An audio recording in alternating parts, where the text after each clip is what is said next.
What's up everybody, Trevor here again. It's May 30th, 2016. I'm currently in Milano, Italy, but in this video I'm going to recap Roma and what I did and what I saw while I was there, so let's get into it. I was there from the 24th to the 29th, so 5 nights total, and while I was there I stayed at Hostel Alessandro Palace and Bar.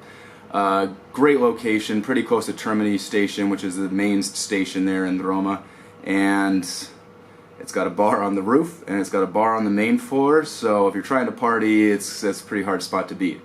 But I do have 2 complaints from my stay there. The first one is my head touched one side of the bed, and my feet touched the other side of the bed. So for most people this might not really be a problem, but if you're 6'3" or above, be warned. My other complaint, number 2, is there's no kitchen and no fridge for the guests. So you can't really prepare food or prepare meals. You got to eat out most of your meals, or if you're buying stuff at the supermarket to eat, you're gonna have to pretty much eat it right there and then because you don't have a place to keep it. But other than that, great hostel. I made a lot of awesome friends, and I'll talk about some of them a little bit later. But the first night I was there, I went on a pub crawl, the hostel pub crawl. They do them 3 nights a week, and starts with an open bar at the hostel where you get to really just socialize, meet people that are staying there. Met people from all over the world, from the US, from Brazil, from Colombia, from Denmark, you name it. People are there staying in the hostel. So from the open bar, we went to this little bar, like street bar, and hang out, we took shots, did that kind of thing, and then we hopped on a bus and went a little bit farther into the city to a club. And it's your typical club. It's super packed, shoulder to shoulder, everybody's bumping into each other, techno music is blasting, and the DJ was best. So not my greatest club experience, but I definitely had a good time, and using that bus that night I got a little bit better sense of how to get around the city. So I think it was worth the money to go meet the people and see the city a little bit. So my first full day there, I grabbed my longboard and I just went and skated. I didn't bring my camera with me because I didn't want to worry about falling on it. I didn't want to worry about pulling it out every 5 minutes to take pictures of all this stuff I was seeing, and I really just wanted to go explore and figure out where everything is. So I went out for about 5-6 hours, and I pretty much saw all of the major things that you're supposed to see in Rome. So like the Colosseum, the Arch of Constantine, Altar of the Fatherland, the Pantheon, a bunch of the piazzas, Piazza Navona, Campo dei Fiori, the Trevi Fountain, as well as the Vatican City. And all I can say is, wow.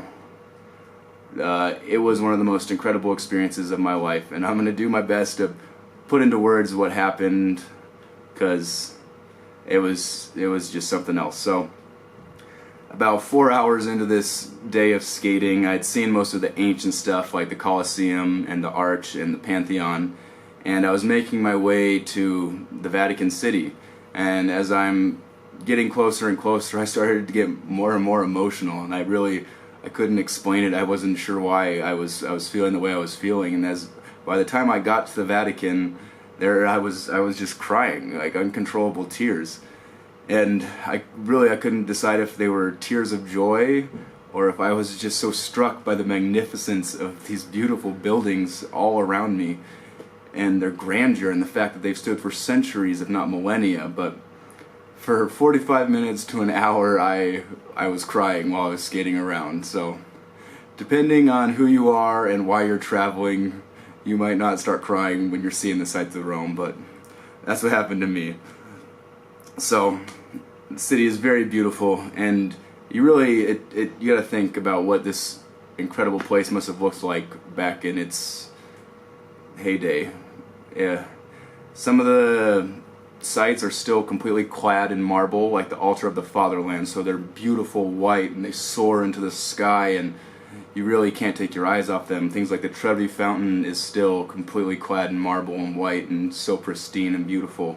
But way back when, everything was clad in marble, all of those things, the ruins. So it's really hard to picture, hard to imagine what this massive city was once like, but even today it is still one of the most beautiful places I've ever seen. So in addition to all these sites, like I said, made a lot of cool friends. So not just the people on the bar crawl, the pub crawl, but the people that were staying in my room as well. So there was 2 girls from Germany, Laura and Hannah, and a guy from Israel named Nadav. And so one of the nights we hopped on the metro, took it over to the Vatican, and then hiked up a hill to this park. And we got to the park, there's great views of the city in all directions, and we watched the sunset. And so after that we walked down and found this little hole-in-the-wall pizza shop, got pizza, got gelato, and then went and sat in one of the piazzas and watched the street performers, watched the people making art there, and it was really great. I think it was kind of the typical Italian experience, for lack of a better word. But another night, Hannah and Laura had to leave the hostel before me and Nadav. So me and Nadav were hanging out, and we went and got some more pizza, and then we were hanging out on the roof. And while we were up there, we met this guy named Ali. And Ali is from Lebanon. So for you, those of you who aren't big up on geography, Lebanon is directly north of Israel. And to put it in as few words as possible, there's a lot of conflict between the 2 countries. So listening to these 2 guys talk about life and what they go through and what they do for work and that kind of thing, it was pretty incredible, because the border between the 2 countries is closed off, and they really never get to meet anyone from those countries. It's just not possible. And the thing that struck me and was really hard for Nadav to fathom was the fact that everyone in Israel is required to serve in the army. And even after you're done with your active duty, if there's a war, they can call you back and you're required to fight. So this guy Ali that lives in Beirut, which is in southern Lebanon, one day Nadav might get called to fight, and he might have to go to Beirut, and he'll fight people, he might kill people in Beirut. So you really can't take for granted these people that you meet, because you might not be able to meet them anywhere else in the world. So definitely go travel, if not just for the sights that you're going to see, but for the people that you're going to meet and the experiences that you're going to have. So that wraps up more or less my impressions of Rome. One of the things I didn't mention that's pretty important is Rome is a tourist destination, and it is packed. Like, everywhere there's people. The Trevi Fountain specifically, and the Sistine Chapel, packed with people, shoulder to shoulder, bumping into you, just like that club. But speaking of the Sistine Chapel, I'm not a big museum guy, but I did go to the Vatican Museum and check it out. And so one of the things that really struck me is, when you think of the Sistine Chapel, you probably just think of God and the guy touching fingers, right? And that's really not what the Sistine Chapel is. Yeah, that's there, but it's just this little chunk right in the very middle center of the ceiling. And in reality, there's dozens, if not hundreds, of murals that cover the ceiling and that cover the walls all around, and it is spectacular. And to think that one guy that, well, he did have a little bit of help, was able to paint this massive chapel over the course of 4 years is hard to fathom, to say the least. But yeah, beautiful city. Definitely go check it out.